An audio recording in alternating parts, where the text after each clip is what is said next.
Hi అండి. Welcome to Bindu blogs. నేను ఈరోజు మీతో షేర్ చేసుకోవాలనుకుంది ఏంటంటే, మేమైతే తిరుపతి వెళ్తున్నామండి. మాకైతే టికెట్స్ బుక్ అయ్యాయండి 300 రూపీస్‌వి. అయితే మేము ఫస్ట్ టైం తిరుపతికి వెళ్ళినప్పుడైతే మాకు 300 రూపీస్ ట్రై చేసాం కానీ అప్పుడు బుక్ అవ్వలేదండి మాకు. సో మేము నార్మల్‌గా డైరెక్ట్‌గా వెళ్ళాము, ఏ టికెట్ బుక్ చేసుకోకుండా. అప్పుడు దర్శనం అయితే మాకు 30 అవర్స్ పట్టింది. కానీ ఆ 30 అవర్స్ చేసిన జర్నీ మొత్తం తెలియదు మనకేంటో, దేవుడి ఫేస్ చూడగానే అవన్నీ మర్చిపోతామండి. అసలు మనకి ఇలా చూడగానే కళ్ళల్లో వాటర్, మనల్ని మనమే మర్చిపోతాం. ఆయనను చూసేంతసేపు చూస్తూనే ఉంటాం. మనం అసలు ఏం కోరుకోవాలనుకునేది కూడా మనకు అసలు గుర్తుండదు. ఆయనను చూసినప్పుడు అసలు కంట్లోంచి వాటరు, ఏదో తెలియని సంతోషం, చాలా చాలా బాగుంటుందండి ఆయన దర్శనం. అయితే ఇందులో మేము ఈ జర్నీ 30 అవర్స్ అలా పట్టిందన్నాను కదా, ఇలా చేస్తున్నాం. ఇంకా దగ్గరికి వచ్చేసాం. ఇంకా మామూలుగా ఇలా లైన్లో వెళ్తున్నా, నాకు తెలియదు, ఫస్ట్ టైం వెళ్ళాను కాబట్టి దేవుడు స్ట్రైట్గా ఉంటారని నాకు తెలియదు. నేను ఒక్క సెకండ్ ఇలా తల తిప్పానండి. పక్కన ఒక లేడీ ఉన్నారు. అమ్మ అటు చూడు అనేసరికి ఎటు చూడమంటున్నారు, చూస్తే ఎదురుగా వెంకటేశ్వర స్వామి అండి. అస్సలు ఆ ఒక్క సెకండ్ ఆ పర్సన్ నాకు చెప్పకపోయింటే అసలు నేను దేవుణ్ణి దర్శించుకునేదాన్ని కాదు. అసలు అది తలుచుకుంటేనే భయమేస్తుంది. ఆవిడొచ్చి నాకు చెప్పకపోయి ఉంటే నేను దేవుని దర్శించుకునేదాన్ని కాదు.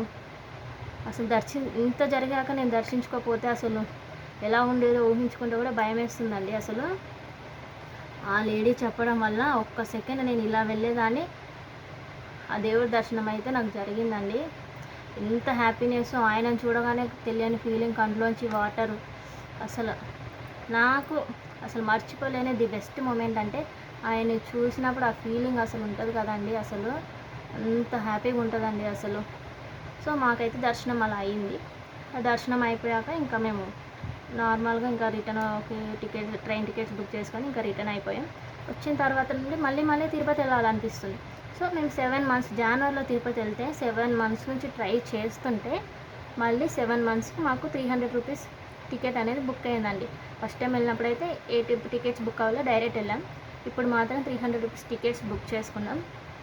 సో ఎంత హ్యాపీగా ఉందంటే చాలా చాలా హ్యాపీగా ఉంది మాకైతే ఇప్పుడు మళ్ళీ తిరుపతికి వెళ్తున్నాం అనేసి. సో ఇప్పుడు మనం ఇలా తిరుపతికి ఇలా వెళ్ళాలనుకున్న వాళ్ళైతే ఇప్పుడు అంటే మేము ఫస్ట్ టైం వెళ్ళినప్పుడు కూడా ఒరిజినల్ ఐడి ప్రూఫ్స్ క్యారీ చేసాము. అప్పుడు టికెట్స్ బుక్ చేసుకోవాలి కాబట్టి ఐడి ప్రూఫ్స్ తీసుకెళ్ళాం. ఇప్పుడు టికెట్స్ బుక్ అయిన వాళ్ళు అయితే ఒరిజినల్ ఆధార్ కార్డు తీసుకొని వెళ్ళాలి.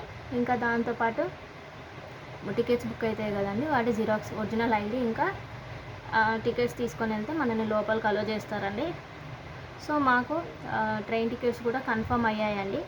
నెక్స్ట్ వ్లాగ్లో తిరుపతి వ్లాగ్ ఉంటుందండి. మేము ఎలా వెళ్ళాము, దేవుడి దర్శనం ఎలా అయిందనేది అందులో చెప్తానండి. So thank you for watching. Please subscribe చేసుకోండి.